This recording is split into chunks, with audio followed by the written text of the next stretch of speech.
I'm Victoria, and I am the CEO of 10 Space. So I head up 10 Space, and at 10 Space, everything that we do is all about employee engagement, employee experience, culture, employee performance, and employee retention. So a lot of the time, what I'm often selling, if you like, is employee retention, and sadly not magic wands, but helping organisations to understand their retention issues, their turnover issues, or where we can really start to kind of make a difference in terms of retention of key talent. And that's what we're going to talk about today. So today's session, then, what we're going to talk about, a lot of it is going to be unapologetically about data and insights, because at the heart of what we do at 10 Space is capture anonymous employee feedback. We've got a tech platform that does that, so a lot of the work that we do is helping organisations to understand what's going on with their teams, where those retention risks might be, and how we can then help to kind of plug those gaps and what those gaps look like. And we do that through employee engagement, we do that through employee journeys and employee experience, and we do that through kind of capturing just general employee feedback. So a lot of what we'll be talking about is data and insights, and really kind of poking around this kind of topic of retention to really trying to kind of plug those gaps that you might have. So the first kind of couple of kind of slides here are really about what is it that's making this so painful at the moment. There are so many HR teams that I talk to who are really struggling with retention, and they have a lot of surprises when it comes to resignations. People that they thought were nailed on for career for life are leaving, and once people have left, really struggling to replace them. And a lot of HR teams are finding it very hard at the moment. So if you are one of those, then you are definitely not alone.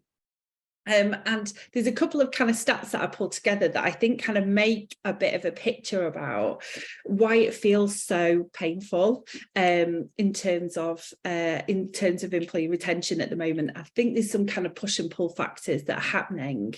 A lot of it kind of post-pandemic still, and the kind of the fallout of some of the economic circumstances that we've seen, etc. So since March 2021, 33,000 potential employees have left the workforce in the UK. So this is from kind of labour market statistics.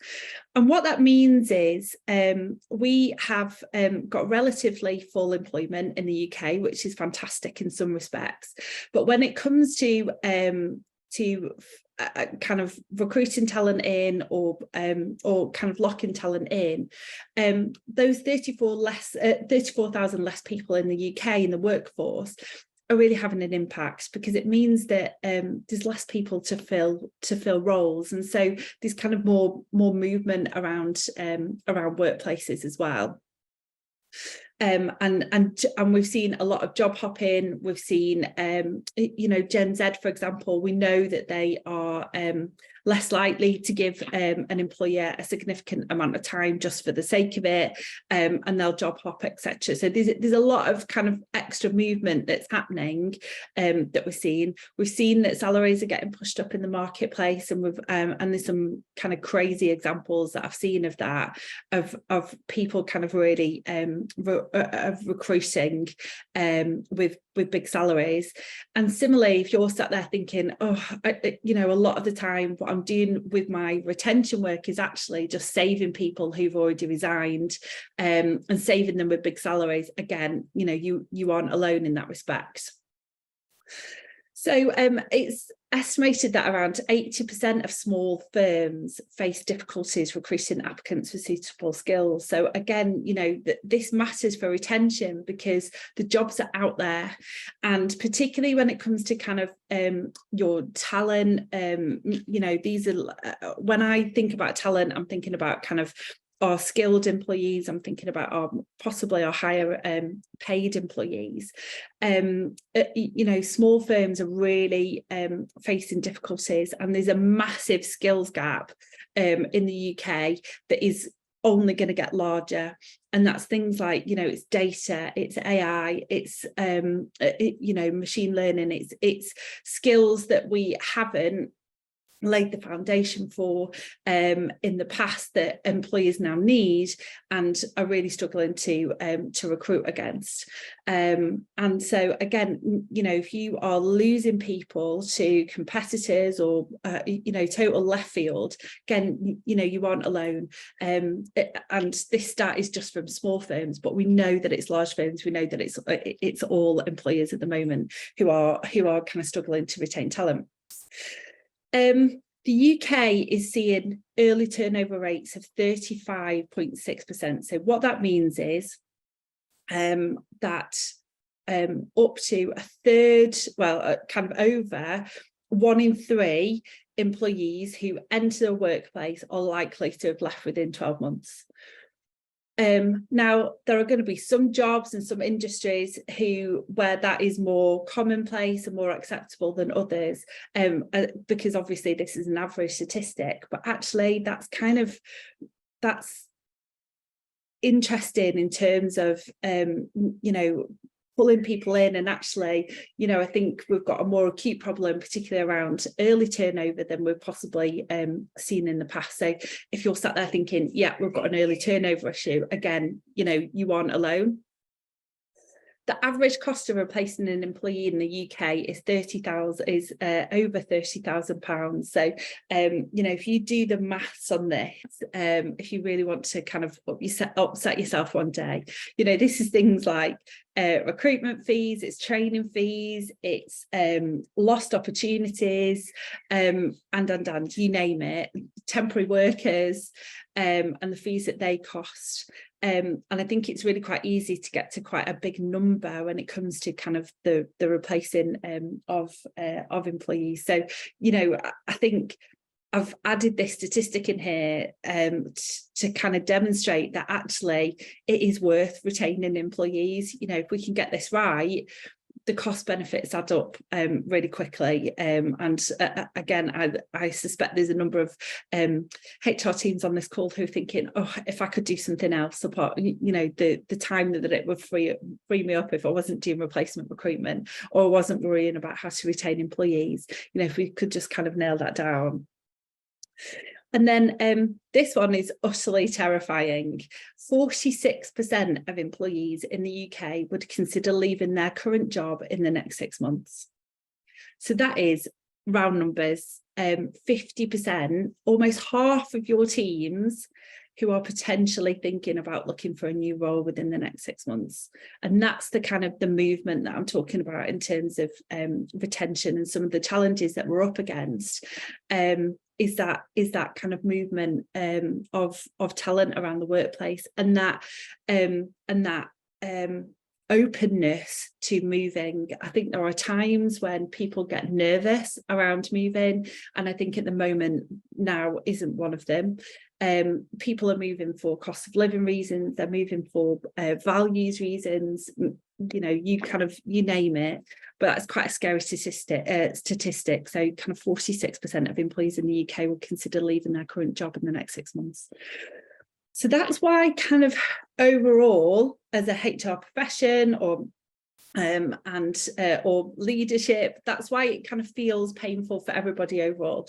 But let's kind of have a look at why it can feel so painful on to you as an individual, if you like, and what that impact is of a resignation on an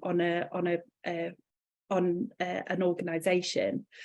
So if you think about that statistic that I've just shared, so almost 50% of employees who are potentially going through something like this at the moment. So here's what I think about when I think about that kind of resignation process. So maybe you've got 3 months when whether an employee is unhappy and thinking of resigning. And they're definitely, during that time, going to be under-engaged during that time. So you're definitely not going to be getting the best out of them. Statistics show that only 2 in 10 employees are actively engaged in the workplace. So there could be as many as kind of 8 in 10 employees who are thinking about this at the moment, but they are under-engaged in the workplace. And when we're under-engaged, we're definitely kind of not delivering at our best. So maybe these kind of 3 months of employees kicking the tires, thinking I'm unhappy and I'm thinking of resigning. So then maybe there's a time when those employees have said, you know what, I've made my decision, I'm going to go and look for another role. Maybe there's then kind of another 3 months, say, where they are job hunting and they're on Indeed or whatever they're doing, looking for other jobs. They're maybe taking time off to go for interviews, or maybe sneaking other interviews around the place. And maybe you've got kind of another 3 months where they're actively looking for another job. Again, you know, you are definitely not getting the best out of them at that point.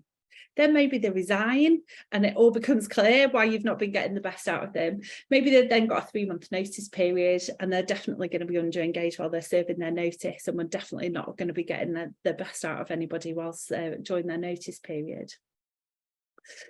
And then maybe after that, a new input, if you're lucky enough to be able to replace that talent, you'll be able to get somebody new into the organisation. And whilst they are likely to be engaged, they're also kind of likely not to be working at full capacity while you're training them up, while they're getting to know people, getting to know the organisation, etc.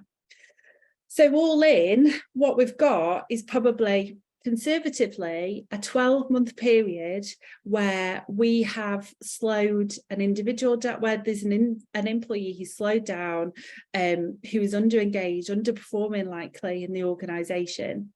And if we kind of layer those on top of each other, and potentially that's 46% of employees that could be going somewhere along this cycle at this point, the impact of under-engagement on the organisation is huge. And that's why we focus, when it comes to retention and supporting organisations with retention issues, that's why we often look at engagement, and that's the kind of the angle that we come from at TenSpace. So this is the work that we do at TenSpace. So we look at engagement, and when we're looking at engagement, we're looking at helping to organisations to understand from their employees how engaged they are, how happy they are in the workplace, how aligned they are to the work that the organisation does. And we'll kind of come on to this in a little bit in more detail in a minute.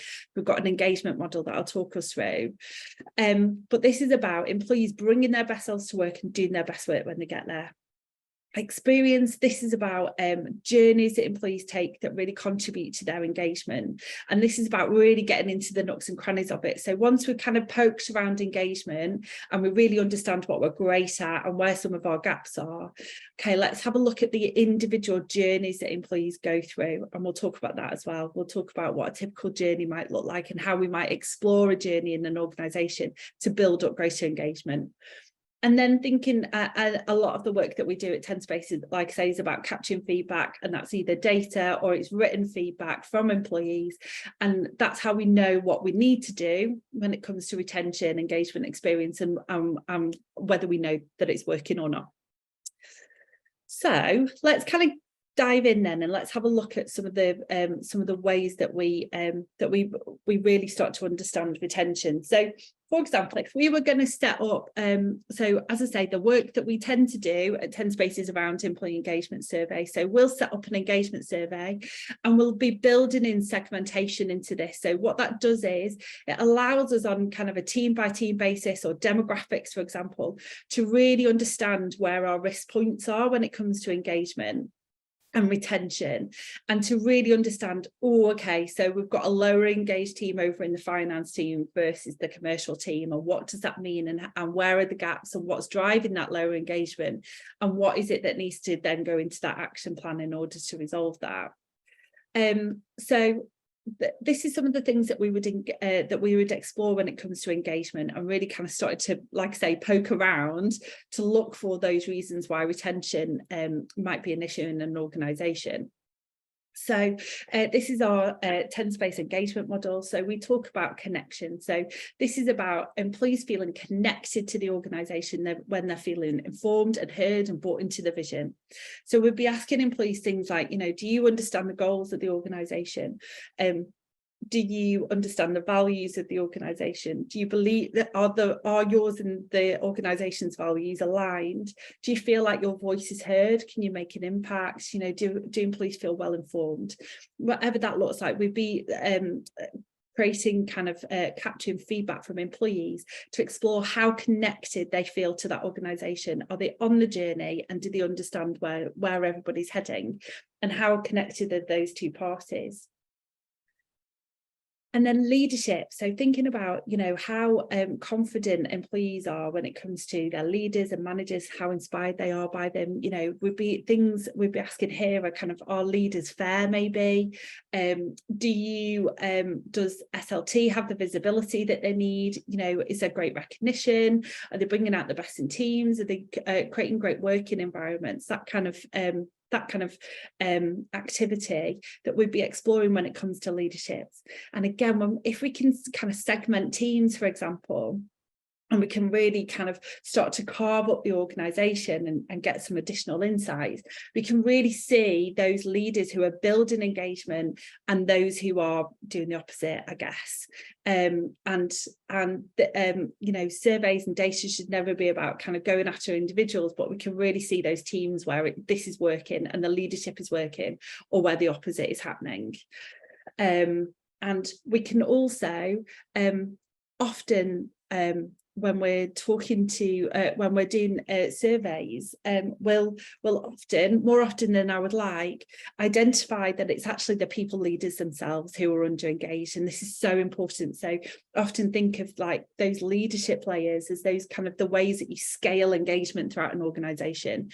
And if you've got retention issues and you have got under engaged leaders who are heading up those teams, you need those leaders to be engaged, because they're the ones that are setting the tone for the rest of the organisation.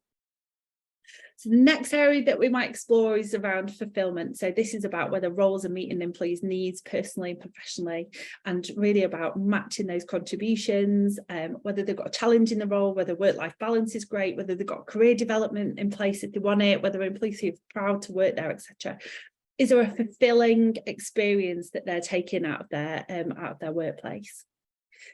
And then last but not least, well-being. So this is where we'll explore topics around feeling safe, secure, supported, both emotionally and physically. So diversity and inclusion sits in here, for example, for us, because that's about psychological safety, and asking employees whether they feel like they be their true selves at work, and whether they feel supported by the business, whether it feels like an employee first organisation, and whether well-being is a thing that is valued in the organisation. And again, so we'll use this model to go and ask employees and poke around the edges, like I say, to go and explore engagement, and to go and explore retention. So if you have this data, if you've got retention challenges, or you're looking to really get proactive and get ahead in this, and you've already got engagement data and engagement survey data in place, go and dig that out, because the answers to what you need to do next are likely to be in some of that employee feedback if you've been asking the right questions. So I mentioned about employee engagement. The other pieces of work that we do are really getting geeky about this and starting to explore employee journeys. And this is where we would explore how an individual journey that an employee goes through. A really good example, and this is one that's on the screen, is onboarding. How does that onboarding journey that employee goes through build up into higher overall engagement when we piece them all together? And how can we really start to understand and delve into employee experience to, again, poke around it and find out what the gaps are, and find out where some of those retention risks might be. So we're working with a client at the moment who's got a real issue around early retention. They're one of those statistics. They lose a large number of their recruits early on, and costs them a fortune, and their HR team are doing nothing but backfilling. And so we've set up an employee journey exploration for them, where we're really getting into the detail of what is that onboarding experience, not just at the end of the onboarding process, how was it, how did you find it, but following them as they go through that journey. To really understand the experience that they've had and really understand where engagement's built and where it drops out. So, for example, you know, at the end of week 1, how was your first week? You know, how did it compare to the recruitment process?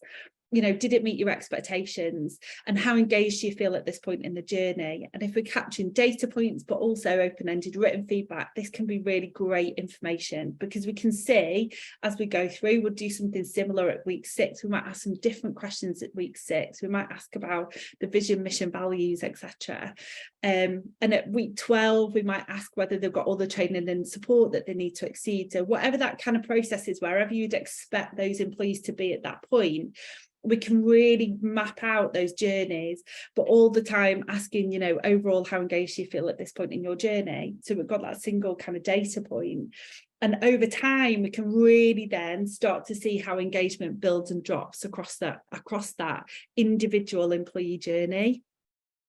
So we can really see, all right, okay, so around week 12, engagement really drops. We lose, and actually, oh, that matches up with our retention data, etc. So really starting to get kind of geeky about those individual journeys. And here's some of the other journeys that we've been exploring. So things like tracking and following your top talent as they move through a leadership program. You know, if you've invested in a leadership program, following them through, and again kind of asking for regular feedback from them to see where engagement's kind of building and falling as you go through a program. Or understanding the experiences of those who've got who identify as neurodivergent in the organisation. Is this a demographic that you've got an eye on? Is there things that you're doing in your organisation that makes them feel excluded, for example? And tracking those who identify as neurodivergent and their individual experiences. Following the journeys back for maternity returners as they integrate back into the workplace. We know that returning from maternity is a really high risk time when it comes to retention, and really kind of putting a focus on them and exploring their journeys as they return. Understanding the impacts of a benefits package, for example, across different demographics in the workplace. So we've got clients that we work with where we've set up focus groups, for example, to that we check in on a regular basis to understand how benefits are kind of landing, and you know, and if they are having the impact that they need to have with retention and with engagement, and across different demographics in the workplace, and exploring that kind of almost benefits journey, I guess. Tracking the impacts of a key wellbeing initiative that was introduced across the workplace. You know, did it land well? Is it worth it?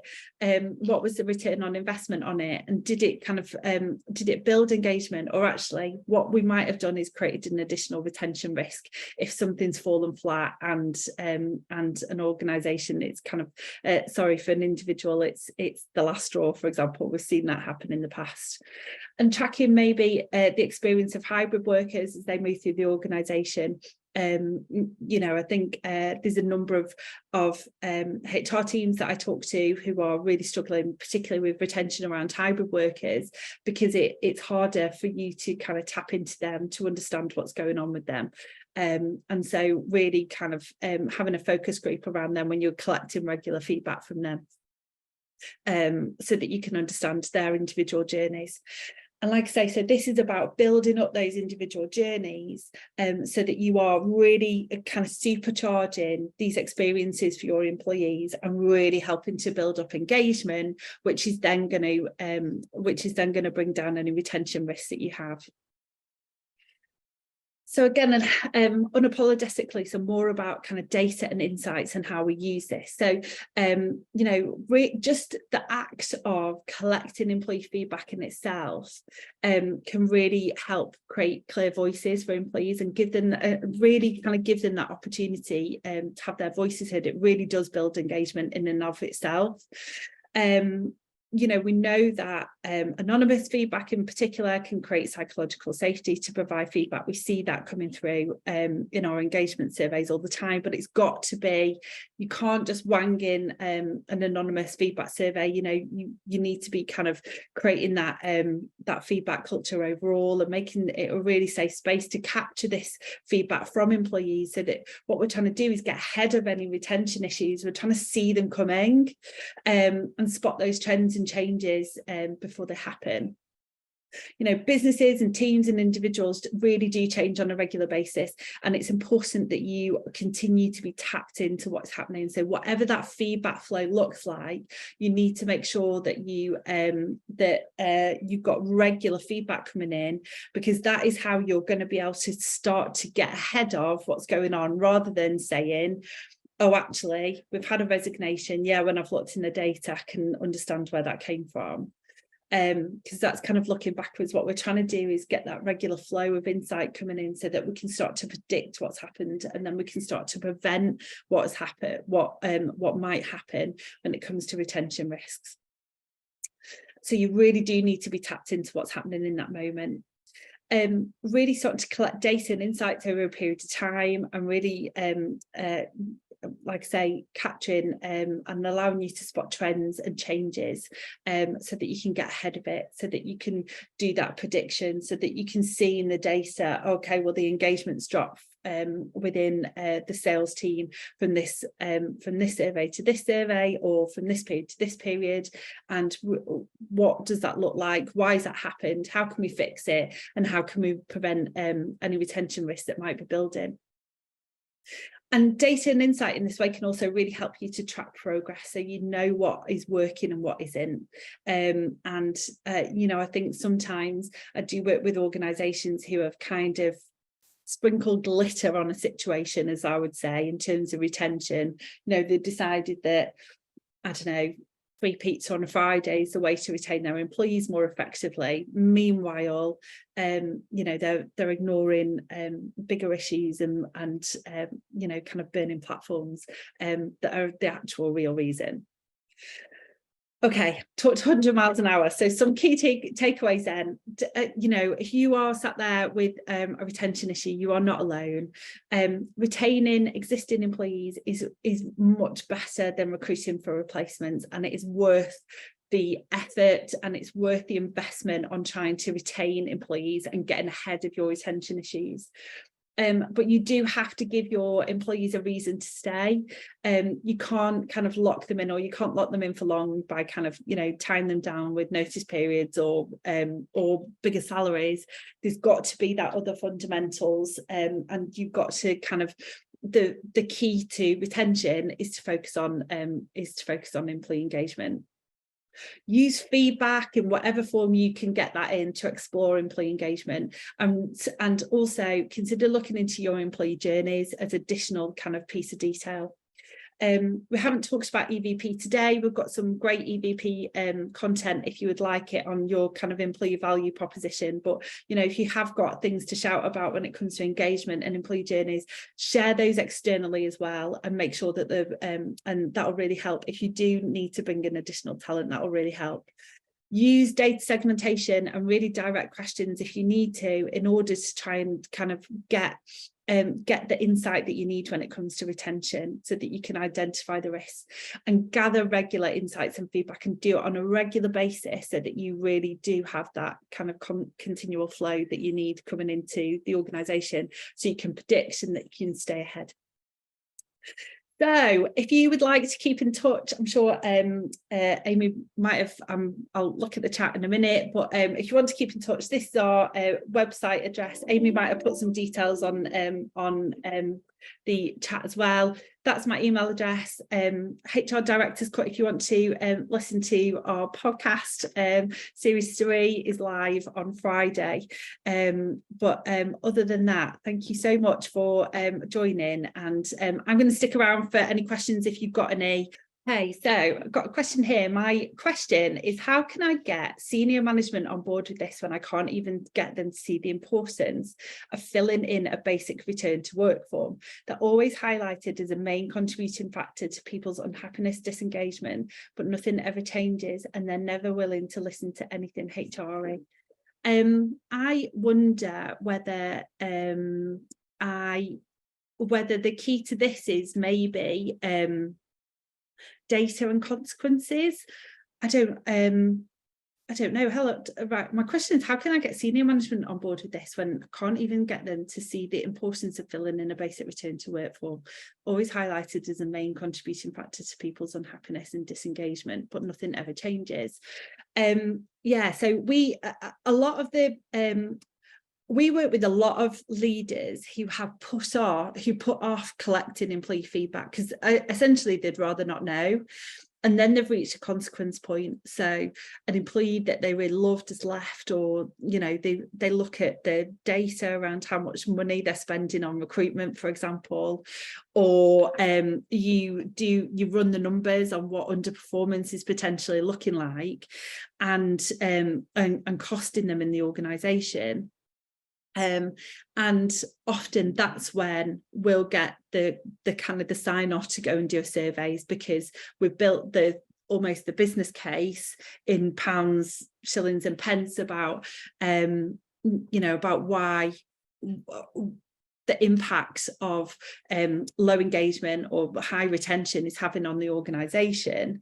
But I think often with this as well, if it's senior leaders, it can often be because they are scared of the answers, and there's often some support that we as Tenspace actually will give to senior leaders to help them understand where the questions are coming from, what they can do with the questions, make them feel a bit safe actually to ask the questions of their teams, to build up some psychological safety, because often, you know, if you're going out and doing a survey, often the first ones are a car crash, but that's okay. But we often as a third party, we can kind of be the bad guy sometimes, and we can really help to kind of be to explain what they might be able to expect from an engagement survey. So I hope that helps. If it doesn't, and I've not really answered the question, please shout up and let me know.